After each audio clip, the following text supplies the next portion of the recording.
अघोरी पूजेच्या नावाखाली भोंदूबाबा आणि त्याच्या पोलीस दलात असलेल्या पत्नीनं महिलेला घातला 11 लाखाला गंडा। जळगावातून एक धक्कादायक आणि चक्रावून टाकणारी घटना समोर आली आहे। भोंदूबाबाच्या अघोरी पूजेच्या नावाखाली एका महिलेला तब्बल 11 ते 12 लाख रुपयांचा गंडा घालण्यात आला आहे।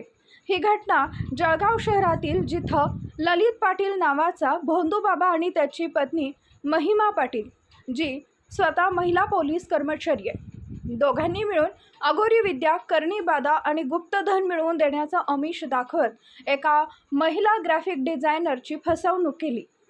धक्कादायक बाब म्हणजे या प्रकरणी 2022 मध्येच गुन्हा दाखल झाला होता, तरी सुद्धा 3.5 ते 4 वर्ष उलटूनही हे दोन्हीही आरोपी अजूनही फरार आहेत। पीडित महिलेनं नुकतीच जळगाव पोलीस अधीक्षकांची भेट घेत आरोपींना लवकरात लवकर अटक करून आपले पैसे परत मिळवून देण्याची मागणी केली आहे। अंधश्रद्धेच्या नावाखाली फसवणुकीचे प्रकार वाढत चाललेत। लोकांनी अशा भोंदूबाबांपासून सावध राहण्याची गरज आहे। अशाच ताज्या आणि विश्वासार्ह बातम्यांसाठी आमच्या चॅनलला सबस्क्राईब करा, लाईक आणि शेअर करायला विसरू नका। काय सांगाल, बंधुगिरीच्या माध्यमातून आपले तब्बल 11 लाखांमध्ये फसवणूक झाल्याचं प्रकरण आहे, नेमकं काय प्रकरण आहे, कधी सुरू झालं? महिमा ललित पाटील आणि तिचे जे मिस्टर आहेत ललित हिम्मतराव पाटील, हे दोघी भोंदूगिरीचा हा प्रकार करत आहेत आणि अजून सुद्धा हा प्रकार सातत्याने सुरू आहे। महाराष्ट्र आणि महाराष्ट्राच्या बाहेरही हा प्रकार जोरदार सुरू आहे आणि हे दोघी नवरा बायको जे आहेत दोघी हे एक म्हणजे घरात राहतात आणि दिवसा हे घरातच राहतात, अजिबात घराच्या बाहेर पडत नाही आणि जे त्यांचे ओळखीचे आहेत त्या माध्यमातून हे त्यांना बाहेरच्या लोकांना जसं की गरजेचे सामान वगैरे आहे ते आणण्यासाठी भाग पाडतात। नंतर काही प्रमाणात जे पूजे साहित्य लागणार आहे त्यावेळेसच हे बाहेर निघतात, म्हणजे साधारण 8 वाजेच्या नंतरच बाहेर निघतात।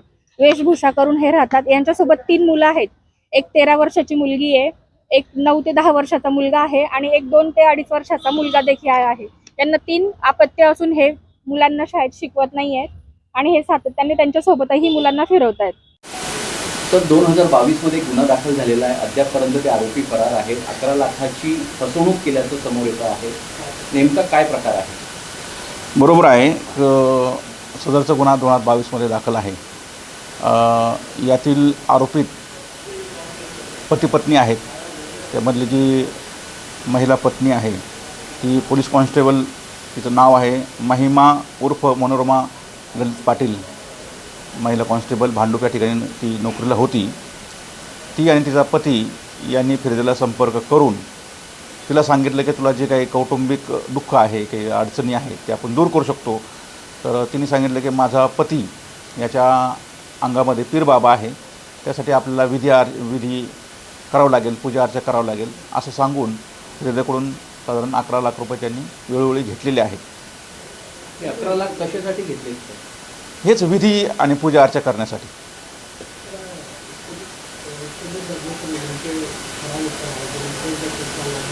बरोबर आहे, सदरची महिला भांडूप या ठिकाणी नोकरीला होती। तिची बदली त्या ठिकाणून परत नायगाव पोलीस स्टेशनला झाली होती, नायगाव सशस्त्र दल या ठिकाणी। तर ती भांडूपला पण गैरहजर आहे आणि नायगावला ज्या ठिकाणी ती बदली ठिकाणी रुजू झालेली नाही, ती अद्याप गैरहजर आहे कर्तव्यावर। तिचा वेळोवेळी दोघांचाही आम्ही वेळोवेळी शोध घेतलेला आहे, परंतु अद्याप अजून आरोपी मिळालेले नाहीत। त्यांना मिळवण्यासाठी किंवा त्यांना पकडण्यासाठी पोलिसांनी सर्वतोपरी प्रयत्न केलेले आहेत। मोबाईल CDR, नातेवाईकांची चौकशी किंवा आजूबाजूला ज्या ठिकाणी ते राहत असतील अशा सगळ्या ठिकाणी पोलिसांनी सखोल प्रयत्न केलेले आहेत।